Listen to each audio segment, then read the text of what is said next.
welcome back, everybody. This is episode 3 of Nobody's Guru podcast. Today, this is your host, Melanin. I'm going to be bringing you a guest, a very special guest that's going to be talking about nutrition. His name is Earl Monkou, and so I'll introduce him in just a bit. I did want to start off by just talking about what's in my cup today. I did make a little tea for us both, and this is actually, in mine I have burnout blocker, and I also have ashwagandha tea in here, a little bit of coconut milk and agave. Yeah, ashwagandha in there? Oh yeah. Oh, Did you want some? later. Okay. I actually think the ashwagandha bag was actually in there, so there might already be some. Oh, okay. Yeah. So That's good. yeah, I love ashwagandha. Really good for like helping regulate your mood and just keeping your energy good, good anxiety reducer. So yeah, let's get started with the writing prompt from last time. So what I assigned was for us to write down 3 things we just wanted to do to show up for ourselves in that week. And so for myself, mine was workout. Because it was on my heart to work out. Like, I practice yoga, but I don't get my heart rate up as much as I would like to. So I forced myself to work out. Even just hula hooping for 30 minutes. I was like, my heart rate's gonna get up. And then getting at least 3 out of 5 things done on my power list. I definitely did that. And I did learn a new song on the guitar. I learned, what's that song by John Legend? I can't even remember it now. Is it All of Me? Yeah, I think so. That's the one. So I wrote it down. I added it to my guitar catalog. So yeah, but it's just definitely good to journal out sometimes what it is that you need to do for yourself to show up for yourself, and then holding yourself accountable to that. So hey, that's what's up. That I actually held myself accountable to everything on my list, and I didn't fall out of anything.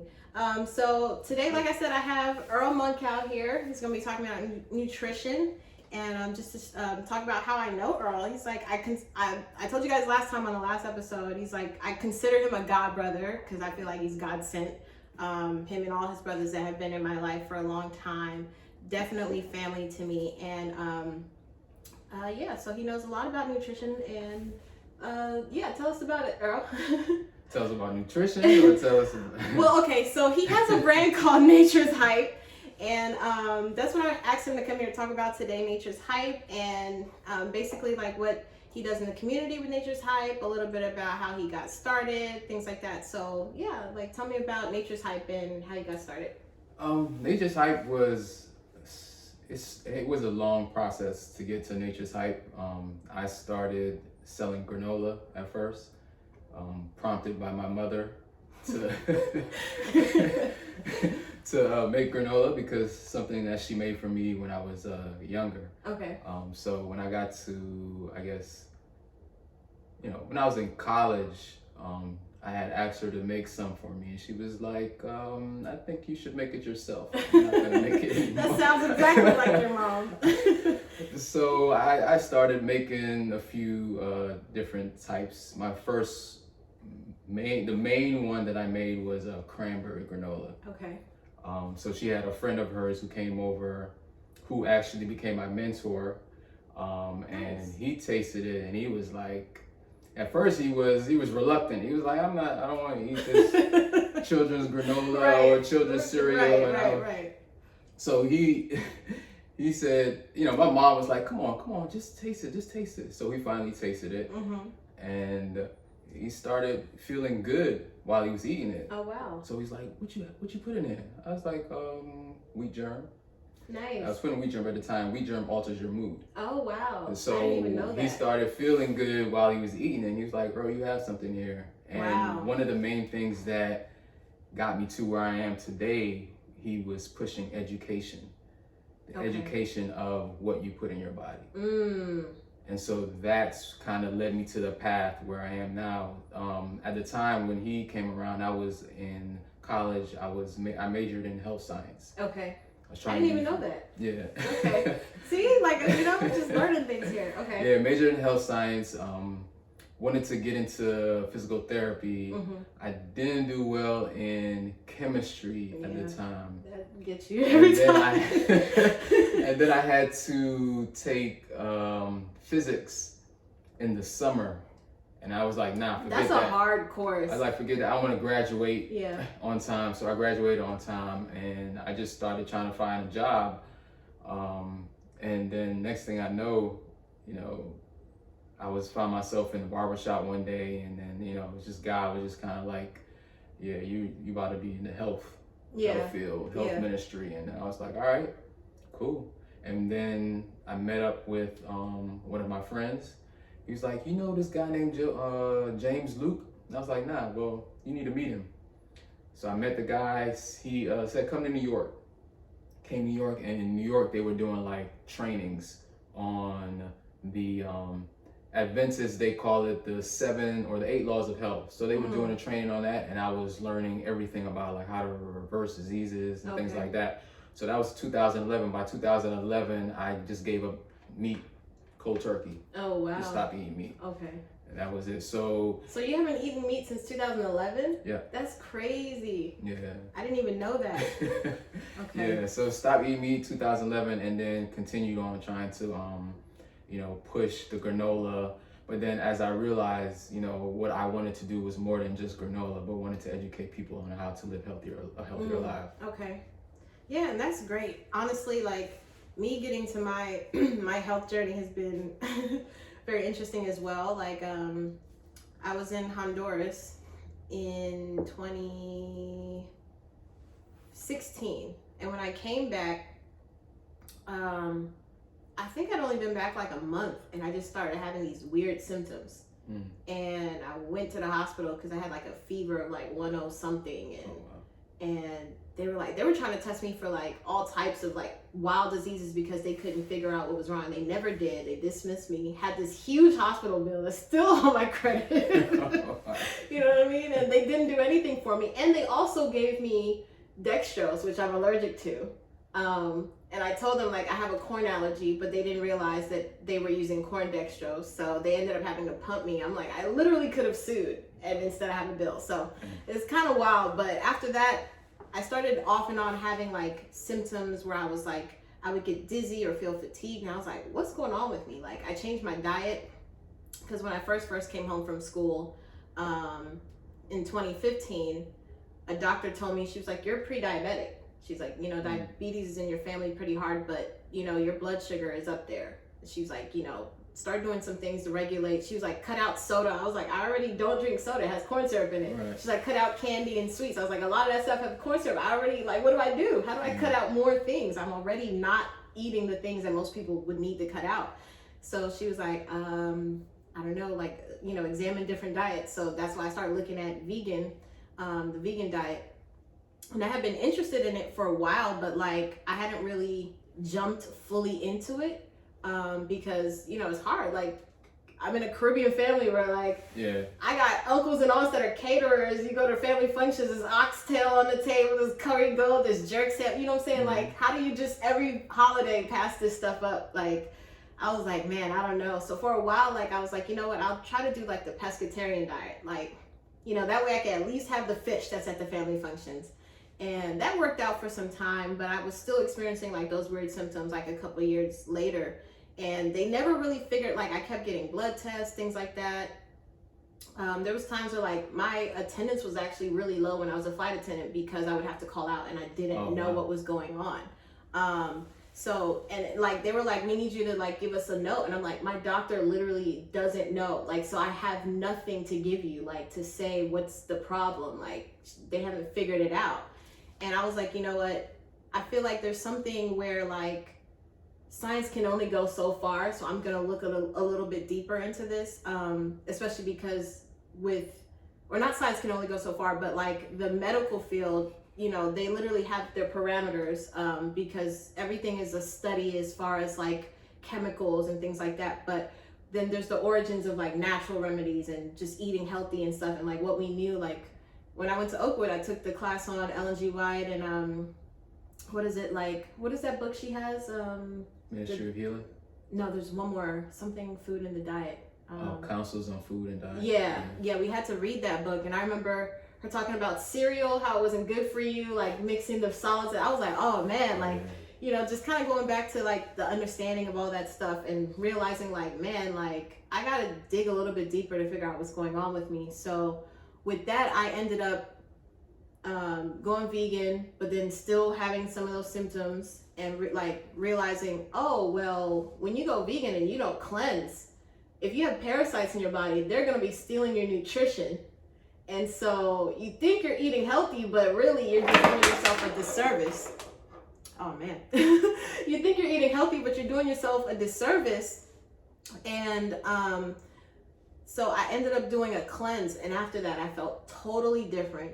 Didn't experience a lot of those symptoms anymore. It also helped like regulate my hormonal issues that I think were a lot of the cause for what was going on. Like my menstrual cycle, I started not cramping like I used to, and like it would just be regular, and it wasn't like as heavy or anything like that. And I was like, oh wow, so this really impacted my diet, like just getting rid of those parasites, and now being able to eat. Now my body's actually getting that nutrition, changing the kind of water you drink, realizing water needs it needs minerals when it's in your body. So if you're not drinking water that has minerals, it's going to pull from the minerals that's in your body. Like I've just been learning a lot of different things, and it's been like opening my mind to how much more there is to learn as far as nutrition. One of the things I realized is energy plays a really big role on your health, because all things are energy, and then energy can either be destroyed, it can't be destroyed, it can only be transferred. So in the body, since we're 70% water and we have all these different energy points in our body, if you don't keep that energy fluid, then it solidifies, like it crystallizes, kind of like snowflakes crystallize, because they respond to frequency, and that's how they become like, the shapes that they are. Our body does the same thing with these different energy points. So like if you experience anger in one energy, and you don't find a way to release that, it actually solidifies in the body in the area where that chakra is. So I learned the same thing when it comes to nutrition. In your solar plexus, if your energy isn't fluid there, and that houses all of your solar plexus is like your stomach area region. So if you don't actually if you're not eating healthy, or your body's not getting the nutrition it needs, then it's going to affect your like desire to do things, your self-confidence, and how you view yourself. That's all of those things that are affected from that. And so I was like, man, how can I get that energy more fluid? And so like combining all those different aspects, everything I've been learning, like just drinking more water to make sure my energy's staying fluid, making sure I'm like, taking care of my health, eating more foods with minerals. I've been putting sea moss into my diet, different things like that. So it's just been like a super learning journey. But like I remember watching this documentary, and it was talking about how the gut has like millions of bacteria that communicate, trillions that communicate directly with the brain. It's like some doctors actually call it your first brain, because your brain can't function without it. Most people don't know that, right? We spend all this time trying to get rid of bacteria, right, but it actually serves a purpose. So I guess like I want to hear, what are your thoughts on how the body directly communicates with the brain, and how the proper nutrition can affect that? Well, when you talk about the gut, you're talking about, like you said, it has trillions, like it's more of the bacteria than actually makes us. So human cells are a small percentage versus the bacteria that we have in us. Oh, wow. So the gut is definitely a place that we have to kind of, focus in. I was taking a certification a few years ago, and, they were talking so much about gut health. I was like, what? Gut health? Like, right. Why are you, why are you focusing on that? But then I realized that, doing my studying, you find out that the gut has majority of your immune cells. Wow, I didn't even know that. As a majority of your immune cells, so it is key for you to have good gut health. Yeah.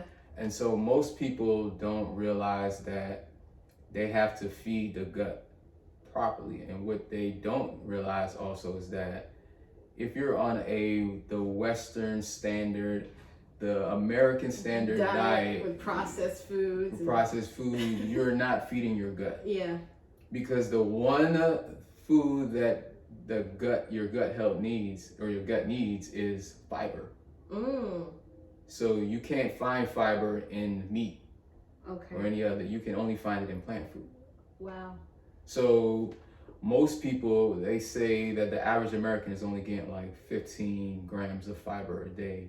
And they say you should get at least, I think it's 30 or 50 grams of fiber a day. Wow.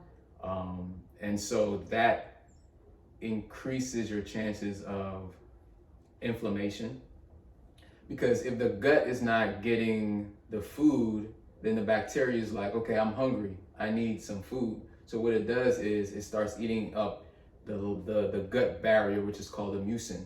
And so it starts eating that. And that is kind of the barrier between the bacteria and your immune cells.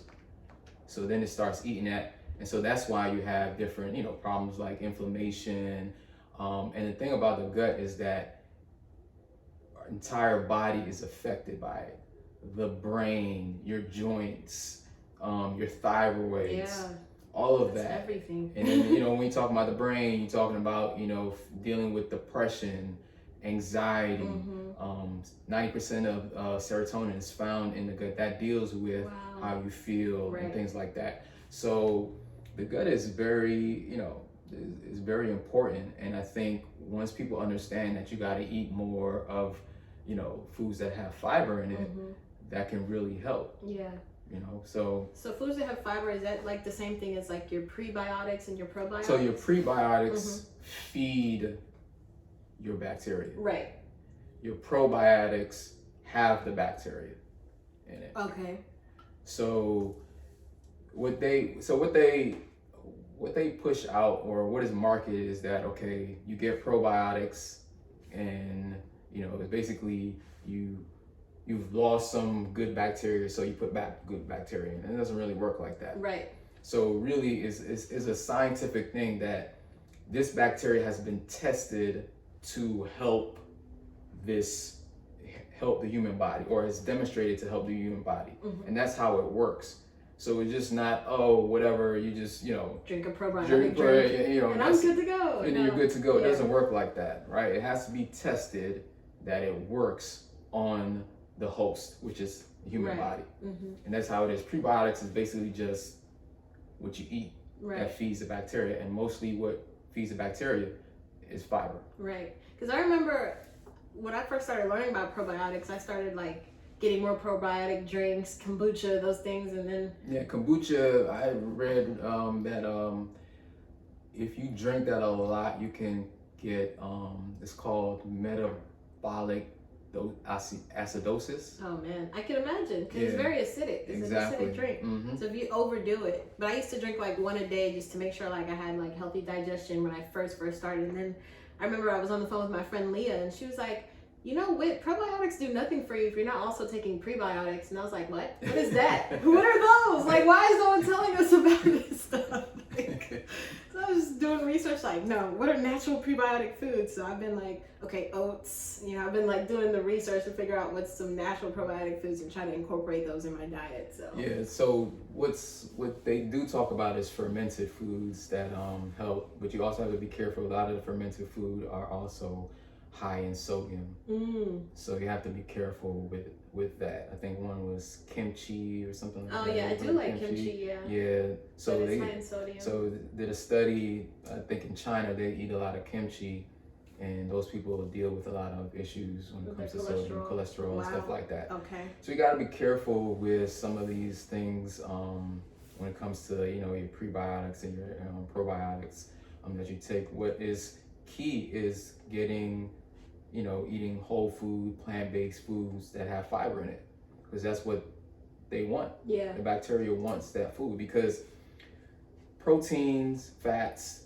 and refined carbs are not getting to that area, right? They're getting to the large intestines, but they're not getting to, like, the colon is where you have a lot more of the gut or the bacteria. Okay. And so if it's not getting, they're waiting for the right stuff, and the fiber is what they're waiting for. So if they're not getting that, then they're eating something, and it's going to be that barrier. Wow. And so what is eating the mucin barrier, like what effect does that have on the body? Like, what do you start to feel, or what are So some again, symptoms? it starts to weaken your immune system. Oh, wow. Okay. Right? So what happens is when a person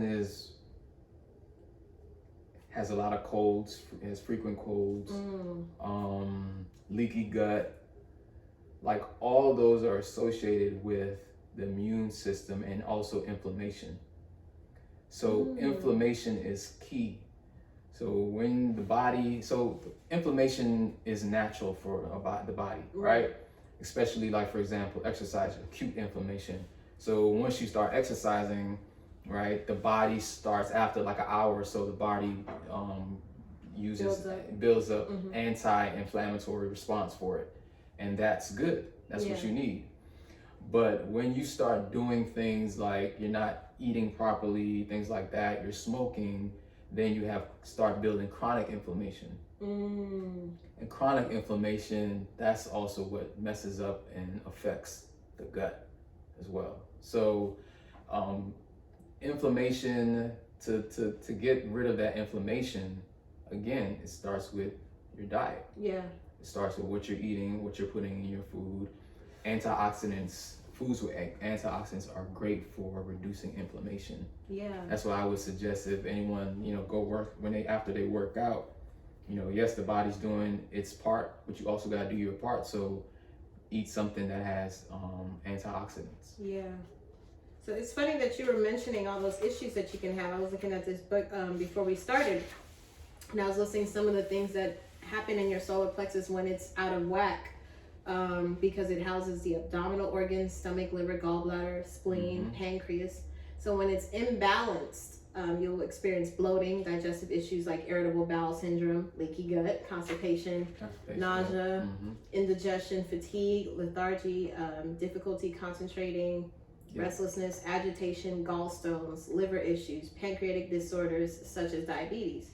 So yeah, it's all those things. Yeah. It affects skin and mouth. That deals with the colds and stuff like that. Or you have food allergies or food intolerance. And those are the things. Like when you start realizing, I have some food intolerance, or I can't stand this food. Like you gotta take a step back. Yeah. And elimination diet might be good. Or you might get checked out to see what foods affect you. Because I think I might need to do that. Right, not everybody is the same, and not everybody can handle certain foods. Yeah, like gluten intolerance is a big thing, right? Yeah, that's true. So most Black people can deal with gluten versus white people, they can't really deal with gluten. Yeah. So you definitely have to go get checked out and see what affects you. Okay, that's different, yeah. So I wanted to ask you, what inspired the name Nature's Hype? That's funny. My mentor, who pushed me on to becoming an entrepreneur.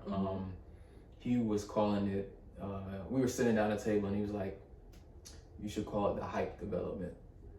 And I was like, "All right, cool. That sounds cool. Hype development." Yeah, because I do remember it was just the hype first, right? Yeah, it was just the hype development, and so I went over to a friend's house, Joel Sam, and we were sitting at a table. We were talking about the business, whatever. And he was like, "Man, you need to add something else to it." And he's really good for ideas. No, he really is though. I remember that. So started running through some names, and then he said Nature's, and I was like, "Yeah, that's it. I like that. Yeah. That's it right there. That's Nature's dope. Hype." Make sure you get him his royalties for the trademark. That was it. And I had a coworker of mine who was doing graphic designs, and I was like, "Man, I need a logo," and I went to his house. He took out this special pen. He wrote on a piece of paper, and cursive, Nature's Hype. And it just looked great. That was it. Yeah.